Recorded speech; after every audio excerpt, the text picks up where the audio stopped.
Once upon a time, whether it's a fairy tale about princesses and castles and happy ever after, or a guy sleeping with his mother and killing his father and then plucking out his eyes after he figures all of that out. Yeah, crazy. Whether it's a Disney tale, a Greek tragedy, or your uncle bullshitting at the barbecue, storytelling is fundamental to what we call the human experience. It captivates us like nothing else. And its essence can be felt when you watch an amazing film, you hear a great story, or you read a great novel. We know the imagination and the excitement that those spark, but what exactly, or more correctly, how can we understand what makes great storytelling? Well, thankfully, the greatest Western philosopher to ever live wrote a handbook on how to tell great stories, make them interesting, make them stick. So let's see what Aristotle tells us on how to write great stories. Before we do get into the video, I want to ask you a quick favor.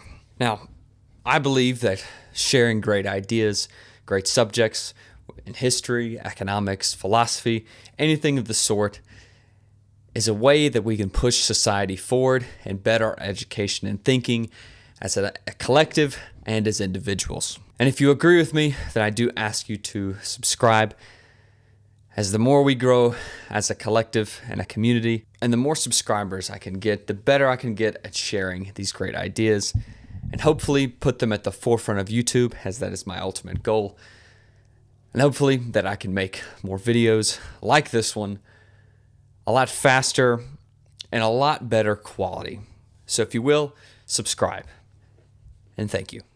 The Poetics is a work in response to his mentor, Plato. And if you're familiar with Plato, Plato likes to deal with the idealistic more than what is real. And Plato believes that tragedy, poetry, art it almost creates within the audience an irrational fear or irrational emotions of what is true. He believes that imitation twists the truth. And what Aristotle truly believes, that tragedy in poetry, art, or in our modern day sense, film, shows, books, novels, all of these things, he believes they're a way to rid of these specific emotions, but as a way to work on them and work through them. Aristotle says, the imitation of an action that is serious and also is having magnitude and language, not in a narrative form, with incidents arousing pity and fear, wherewithin to accomplish its catharsis of such emotions. And this whole thing is kind of formed around catharsis. And he looks at this through fiction, epic poetry, tragedy, all these different senses. And from what we can tell, the Poetics is partially incomplete, as it's missing is sectional comedy, and most of it is lecture notes taken by his students.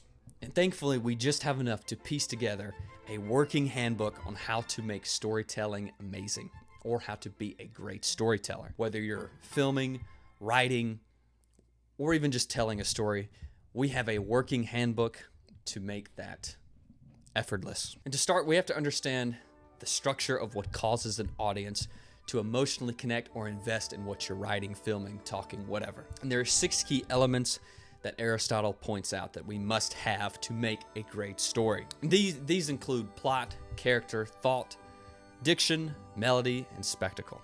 And we will start with what Aristotle believes is the most important and what is the backbone of any story. Plot is the backbone to what you're saying. And to Aristotle is the soul of the story. The actions, the events, what your characters are doing. And to have a successful plot, it has to be complete, aka a beginning, middle, and end. This mainly gives you the structure for what your audience can follow and map out what has happened, but not guess what is going to happen next. And an example of a good structure would follow something like a reversal of fortune, discovery, and an emotional relief. But there's much more that makes a plot complete. We must make sure that it has well-sequenced events, makes the move from good fortune to bad, or vice versa, makes sense, and that allows the audience to walk down the path that you're creating. There needs to be clear cause and effect, why something is happening, or what an action has caused.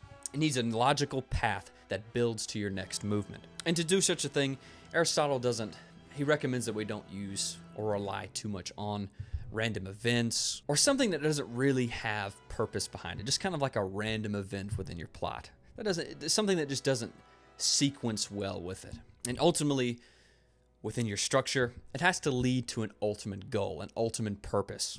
And within the plot, there has to be consequences, suffering, loss, pain, death, something to give your audience something to care about.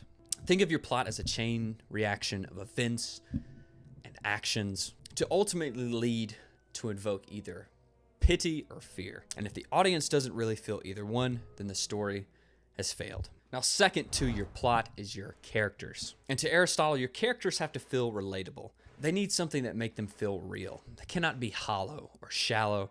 And Aristotle has 4 steps for this process. The first is goodness.